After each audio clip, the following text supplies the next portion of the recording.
ಹೆಸರು ಪಡೆದವ. ಹಾಗಾಗಿ ನಮ್ಮಲ್ಲಿ ಇಂತಹ ವಿರೋಧ ಬೇಡ. ದುರಗವನ್ನ ಬಿಟ್ಟು ಕಪ್ಪ ಕಾಣಿಕೆಯನ್ನ ಕೊಟ್ಟರೆ ಬಹಳ ಒಳ್ಳೆದು. ಶತ್ರುಘ್ನ ಏನು ಎಷ್ಟು ಎನ್ನುವುದನ್ನ ನೀನು ಇರುವಾಗಲೇ ಪ್ರಕಟಪಡಿಸಿದವನಿದ್ದಿ. ಶತ್ರುಘ್ನ ಏನು ಎನ್ನುವುದು ಈಗ ನನಗೆ ಗೊತ್ತಾಯ್ತು. ಏನು ಹೇಳಿದೆಯಲ್ಲ, ಈ ಹಿಂದೆ ಅದೆಷ್ಟೋ ಮಂದಿ ಧರಣಿ ಪಾಲಕರನ್ನು ತಾನು ಗೆದ್ದಿದ್ದೇನೆ.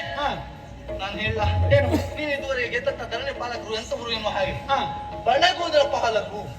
ಎಂತದ್ದು ಬಣಗುದ್ರ ಪಾಲಕರು? ಇಲ್ಲಿವರೆಗೆ ನಾನು ಗೆದ್ದದ್ದು ಧರಣಿ ಪಾಲಕರನ್ನಲ್ಲ, ಬಣಗುಂಡ್ರ ಪಾಲಕ. ಧರಣಿ ಪಾಲಕರಲ್ಲ ಅಂತಲ್ಲ, ಧರಣಿ ಪಾಲಕರು ಹೌದು.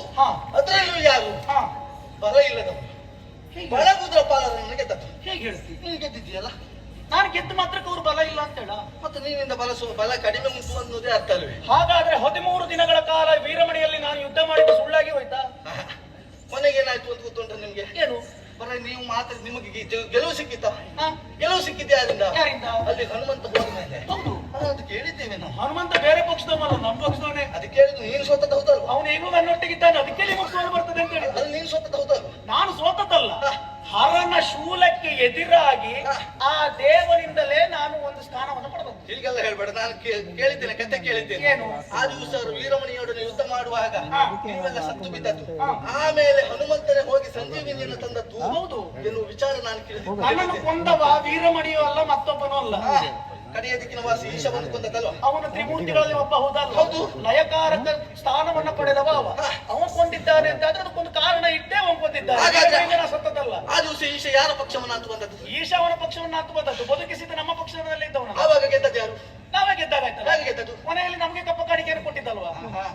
ಆಮೇಲೆ ಈಶನೇ ಒಲಿದು ಆಡಿದ ಮಾತು ಹೀಗಂತೆ, ಏನಂತ? ಹರಿಹರನಲ್ಲಿ ಭೇದ ಇಲ್ಲ ಎನ್ನುವ ಹಾಗೆ ಅವನು ಹೇಳಿದ ಮೇಲೆ ಹನುಮಂತ ಒಪ್ಪಿಕೊಂಡು ಹೋಗಿ ಸಂಜೀವಿನಿಯನ್ನ ತಂದು ಆಮೇಲೆ ನೀವೆಲ್ಲ ಬದುಕಿದವರು. ಅದನ್ನ ಹರನೇ ಹೇಳಿದ್ದಾನೆ ಅಂತ ಆದ್ರೆ ರಾಮ ಎಷ್ಟು ಎತ್ತರದವ ಎನ್ನುವುದನ್ನು ನೀವು ಅರ್ಥ ಮಾಡಿಕೊಳ್ಬೇಕು. ಹೌದಪ್ಪ, ನನಗೆ ರಾಮನ ಮೇಲೆ ಅಭಿಮಾನ ಉಂಟು. ಬರೀದ್ದೆ ನೀನು ತಾನು ಅವರನ್ನು ಗೆದ್ದಿದ್ದೇನೆ ಇವರನ್ನು ಗೆದ್ದಿದ್ದೇನೆ ಅಂತ ನೀನು ಕೊಚ್ಚಿಕೊಳ್ತಾ ಇದ್ದೀನಿ ನೋಡು, ಅದನ್ನ ನಾನು ಹೇಳಿದ್ದು. ಇರ್ಲಿ ಬಿಡು, ಮತ್ತೊಂದು ವಿಚಾರವನ್ನು ಹೇಳಿದೆಯಲ್ಲ, ಏನು? ರಮಣಾಸುರನನ್ನು ಗೆದ್ದದ್ದು. ಅವನ ವರವೇ ಅವನಿಗೆ ಮುಳುವಾದದ್ದು. ಅಂದ್ರೆ ಅವ ವರ ಪಡೆದದ್ದು ಹೇಗೆ? ಈಶನ ಕುರಿತಾಗಿ ತನ್ನ ಆಯುಧದಿಂದಲೇ ತನಗೆ ಮರಣ.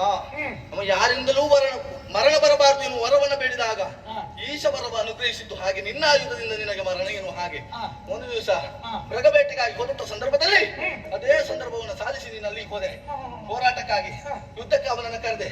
ಆದ್ರೆ ಏನು ಮಾಡುವ ಹೇಳು? ಹರನಿಂದ ಪಡೆದಂತ ಶೂಲವನ್ನು ಅವ ಬಿಟ್ಟು ಬಂದ. ಆ ದಿವಸ ನೀನೇನ್ ಮಾಡಿದೆ?